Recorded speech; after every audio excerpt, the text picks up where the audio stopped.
இந்த வீடியோவில் நம்ம எஸ்ஐஆர் ஃபார்மை ஈஸி மெத்தடில் சரியான முறையில் ஃபில் பண்ணுறத எப்படின்றத பார்க்க போகிறோம். நான் எனக்கு ஆன்லைனில் தான் ஃபில் பண்ணியிருந்தேன். ஆன்லைனில் ஃபில் பண்ணுறவங்களுக்கு இந்த வீடியோவை மறக்காமல் ஷேர் பண்ணுங்கள். ஏன்னா நாளைக்கு தான் லாஸ்ட் டேட்டுன்னு சொல்லியிருக்காங்க. மேபி டேட் எக்ஸ்டெண்ட் பண்ணாலும் பண்ணுறதுக்கான சான்சஸ் நிறையா இருக்குது நாளைக்கு. ஆனாலும் நீங்கள் ஃபார்ம் ஃபில் பண்ணுறதை இந்த மெத்தட் யூஸ் பண்ணிக்கோங்க. இந்த வெப்சைட்டை நீங்கள் விசிட் பண்ணிக்கோங்க. பார்த்தீங்கன்னா உங்களுக்கு இப்படி ஃப்ரண்ட்டில் காமிக்கும் லாகின் சைனப்லாம் காமிக்கும். நீங்கள் ஆல்ரெடி உங்கள் ஓட்டர் ஐடியை மொபைல் நம்பரோட லிங்க் பண்ணியிருக்கீங்களான்றதை செக் பண்ணிக்கோங்க. என்ன டாக்குமெண்ட் உங்களுக்கு வேணுன்றதும் சொல்லிடுறேன். வேறு என்னென்ன ப்ரூஃப் வேறு என்னென்ன உங்களுக்கு வேணும்னு சொல்லிட்டு voter ID Aadhaar card information நீங்கள் எடுத்து வச்சுக்கோங்க. அதே மாதிரி ஆதார் கார்டும் ஓட்டர் ஐடியும் லிங்க் பண்ண மொபைல் நம்பர் வச்சுக்கோங்க. ஆதார் லிங்க் பண்ண மொபைல் நம்பரும் ஓட்டர் ஐடி லிங்க் பண்ண மொபைல் நம்பரும் எடுத்து வச்சுக்கோங்க. ஏன்னா ஒரு சிலர் வேறு நம்பரில் நீங்கள் லிங்க் பண்ணியிருப்பீங்க. புதுசாக பண்ண போகிறீங்கன்னா நீங்கள் லிங்க் பண்ணிவிட்டு அப்ளை பண்ணுங்கள்.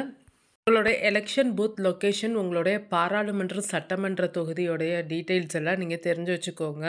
எஸ்ஐஎன் பார்ட் நம்பர் இதெல்லாம் தெரிஞ்சு வச்சுக்கோங்க. இப்போ நம்ம லாகின் பண்ணோம். இதில் mobile number, Epic number 2 option கேட்குது. இல்லை, எபிக் நம்பருன்றது நம்ம ஓட்டர் ஐடியில் நம்ம ஃபோட்டோக்கு பக்கத்தில் இருக்கிற நம்பர், அந்த டிஜிட் தான் உங்களுக்கு ஆல்ஃபபெட் நம்பர்ஸ் மிக்ஸ் ஆகி இருக்கும். மொபைல் நம்பர்ன்றது நீங்கள் இந்த ஓட்டர் ஐடியோட லிங்க் பண்ண மொபைல் நம்பர் மட்டும்தான் கொடுக்கணும். நீங்கள் மொபைல் நம்பர் கொடுத்து செக் பண்ணி பாருங்கள். அதில் ஓடிபி நீங்கள் லிங்க் பண்ண நம்பரோட வந்திருந்ததுன்னா ஓடிபி அந்த நம்பருக்கு வரும். நீங்கள் ஆல்ரெடி லிங்க் பண்ணலை அப்படின்னா நீங்கள் லாகின்க்கு பதிலாக சைனப் கொடுத்து நீங்கள் லிங்க் பண்ணிக்கோங்க. எபிக் நம்பர் கொடுத்தாலும் நீங்கள் எந்த மொபைல் நம்பர் லிங்க் பண்ணியிருக்கீங்களோ அதுக்கு ஓடிபி வரும். ரிக்வெஸ்ட் ஓடிபி கொடுத்துட்டு கேப்சா கொடுத்தீங்கன்னா உங்களுக்கு அந்த மொபைல் நம்பருக்கு ஓடிபி வரும். நம்ம இந்த மெத்தட் யூஸ் பண்ணி லாகின் பண்ணிக்கிறலாம். சைனப்க்கு என்ட்ரு மொபைல் நம்பர் கேப்சா கேட்டு கண்டினியூ கொடுத்துருக்காங்க. இதை வச்சு நம்ம கண்டினியூ பண்ணி நம்ம தேவையான ஃபார்ம் ஃபில் பண்ணிக்கிறலாம். உள்ளக்க மறுபடியும் அந்த ஃபார்ம் ஃபில் பண்ணும்போது நம்மளுடைய ஸ்டேட் காமிக்கும். அப்போ நீங்கள் செலக்ட் ஸ்டேட் தமிழ்நாடுன்னு கொடுத்துக்கிறலாம். அதுக்கடுத்து எபிக் நம்பர் கேட்கும். அந்த ஓட்டர் ஐடியில் பக்கத்தில் இருக்கிற நம்பர் தான், ஃபோட்டோக்கு பக்கத்தில் இருக்கிற நம்பரையும் நீங்கள் டைப் பண்ணிவிட்டு சர்ச் கொடுக்கணும். சர்ச் கொடுத்தது மறுபடியும் உங்களுக்கு அந்த எபிக் நம்பர் என்ட்ரு பண்ண சொல்லுவாங்க. அதோட உங்கள் மொபைல் நம்பருக்கு ஓடிபி அனுப்புவாங்க. நம்ம ஓடிபி வெரிஃபை பண்ணணும். அதுக்கடுத்து மறுபடியும் லாகின் பண்ண சொல்லுவாங்க. அதுக்கடுத்து இந்த ஃபில் நியூமரேஷன் ஃபார்ம் இருக்கும். Special intensive revision SIR 2026 first அந்த க்ரீன் கலர் இருக்கு இல்லையா, ஃபில் நியூமரேஷன் ஃபார்ம், அதை கிளிக் பண்ணிக்கிறணும். கிளிக் பண்ணிட்டிங்கன்னா உங்களுக்கு அது ஸ்க்ரீன் லோட் ஆகும். நம்மளுடைய ப்ரொஃபைல் உள்ளக்கே லாகின் பண்ணியிருக்கோம். இந்த வெப்சைட்டில் உங்களுக்கு இந்த மாதிரி ப்ரீஃபில்டு இன்ஃபர்மேஷன் வரும். உங்களுடைய name, Epic number, serial number, part number, name, state, ACBC name சொல்லிவிட்டு உங்களது ஃபுல்லாக ஷோ ஆகும். ஒருவேளை உங்களுடைய நேம் மேட்ச் ஆகலைன்னா உங்கள் பிஎல்ஓ நம்பர் நேமும் நம்பரும் கொடுத்துருப்பாங்க. நீங்கள் அதை நோட் பண்ணிட்டு அவங்களை காண்டாக்ட் பண்ணி உங்களுக்கு வேறு எதுவும் டவுட் இருந்தால் நீங்கள் கிளியர் பண்ணிக்கலாம். இதுக்கு கீழே ஒரு ஆப்ஷன் கொடுத்துருப்பாங்க. நான் ஆல்ரெடி ஃபில் பண்ணதுனால எனக்கு அந்த ஆப்ஷன் ஷோ ஆகலை. ஆனால் நான் ஃபில் பண்ணும்போது ஒரு ஆப்ஷன் காமிச்சாங்க. 3 ஆப்ஷன் கொடுத்துருந்தாங்க. ஃபர்ஸ்ட் ஆப்ஷன் செலக்ட் பண்ண முடியாததாக இருந்தது. செகண்ட் ஆப்ஷன் பேரண்ட்ஸ், கிராண்ட் பேரண்ட்ஸ்லாம் எங்கே ஓட்டு போட்டாங்க அப்படின்னு சொல்லிட்டு கேட்டிருந்தது. அதுவும் இப்போ ரீசெண்டாலாம் ஓட்டு போட்டது கேட்கல. 2002, 2005 அந்த டைமில் ஓட்டு போட்ட இடம் எங்கே ஏதுன்னு சொல்லி டீட்டெயில் கேட்டிருந்தாங்க. அது நிறைய பேருக்கு தெரியாமல் இருக்கலாம். ஒரு சிலருக்கு வேணால் ஞாபகம் இருந்திருக்கலாம். அவங்க பேரண்ட்ஸோடைய ஓட்டர் ஐடியை வச்சு நம்ம ஃபில் பண்ணிகிட்டு இருந்திருப்போம். அந்த செகண்ட் ஆப்ஷனையும் ஸ்கிப் பண்ணிட்டு தேர்ட் ஆப்ஷன் செலக்ட் பண்ணிட்டீங்கன்னா உங்கள் father name, mothers name, spouse name கேட்கும். அவங்களுடைய எபிக் நம்பர் டீட்டெயில்ஸ் கேட்கும். உங்களுடைய ஆதார் நம்பர் கேட்கும்.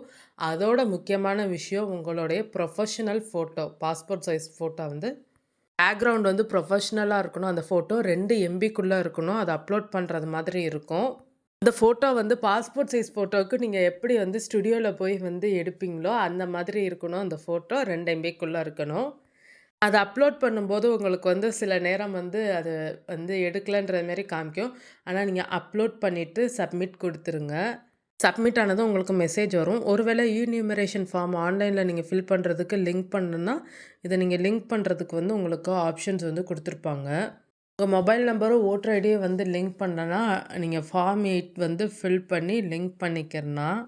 ஆல்ரெடி ஃபார்ம் சப்மிட் பண்ணதுனால நான் உள்ளே லாகின் பண்ணி பார்க்கும்போது எனக்கு இப்படி தான் காமிச்சிச்சு. மேலும் உங்களுக்கு அப்டேட் தெரிஞ்சுக்கிறணுன்னா உங்கள் பிஎல்ஓவை காண்டாக்ட் பண்ணிக்கிறலாம் அப்படின்னு சொல்லி இப்படி காமிச்சிருந்தாங்க.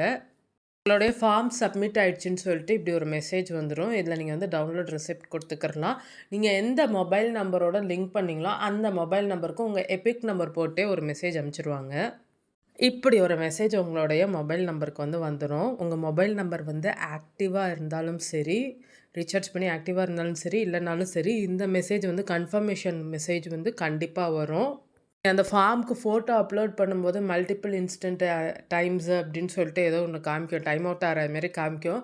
அதனால நீங்க அந்த ஃபோட்டோ எது சூஸ் பண்றீங்களோ, அத அப்லோட் பண்ணிட்டு, எல்லாத்தையும் வந்து அக்செப்ட் பண்றேன்ட்டு அந்த டிக் மார்க்லாம் குடுத்துட்டு சப்மிட் பண்ணிருங்க. அதுக்கடுத்து உங்களுக்கு அந்த ஃபோட்டோ வந்து அப்டேட் ஆயிரும்.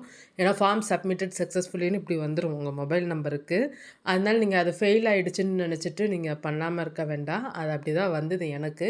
நானும் ஒரு 2, 3 டைம்ஸ் பண்ணும்போது எனக்கு அந்த இடத்துல மட்டும் அந்த மாதிரி ஒரு மல்டிபிள் டைம்ஸ் இது பண்ணியிருக்கீங்க அப்படின்னு காமிச்சுச்சு. நீங்க பண்ணும்போது இந்த எரர் மெசேஜ் வந்து இருந்ததுன்னா, நீங்க ஃபோட்டோ அப்லோட் பண்ணிட்டு, டிக்ளரேஷன் அந்த இதெல்லாம் டிக் பண்ணிட்டு, சப்மிட் பண்ணிருங்க. சப்மிட் ஆயி உங்களுக்கு இந்த மாரி மொபைல் நம்பருக்கும் மெசேஜ் வந்துரும். அங்கேயும் உங்களுக்கு காமிச்சிரும். டவுன்லோட் ரெசிப்ட் சொல்லிட்டு அத நீங்க டவுன்லோட் பண்ணி வச்சுக்கோங்க. ஓடிபி வர்றது மட்டும் அந்த டைம்க்குள்ள நீங்க வந்து சப்மிட் பண்ற மாரி பார்த்துக்கோங்க. ஏன்னா, அந்த டைம் வந்து குறிப்பிட்ட ஒரு 1 மினிட்ஸ்க்குள்ள அந்த மாதிரி தான் வந்து வச்சிருப்பாங்க. அதனால நீங்க அத ஃபாஸ்ட்டா இது பண்ணிக்கோங்க. உங்களுக்கு இந்த வீடியோ யூஸ்ஃபுல்லா இருக்கும்னு நெனைக்கிறேன். உங்களுக்கு இந்த வீடியோ யூஸ்ஃபுல்லா இருந்ததுன்னா, மறக்காம நம்ம தனி தமிழ் டெக் யூடியூப் சேனல சப்ஸ்கிரைப் பண்ணிக்கோங்க. இந்த வீடியோவ ஷேர் பண்ணுங்க.